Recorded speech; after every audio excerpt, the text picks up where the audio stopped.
Welcome to my Linguistic Specificity worksheet.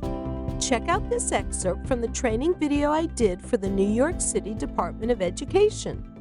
The first writing task is called Linguistic Specificity. And speech-language pathologists know that language disordered children have a hard time with more specific terms, right? Because they have a reduced lexicon. So they're often using more general terms like thing or stuff, or for emotions, they'll often use the word upset. This activity tasks them with replacing more general nouns and adjectives with more specific, thereby working on their linguistic specificity. If you like what you've seen here, please click and subscribe to my channel. Not exactly sure what that means, but my web guy told me it's a thing.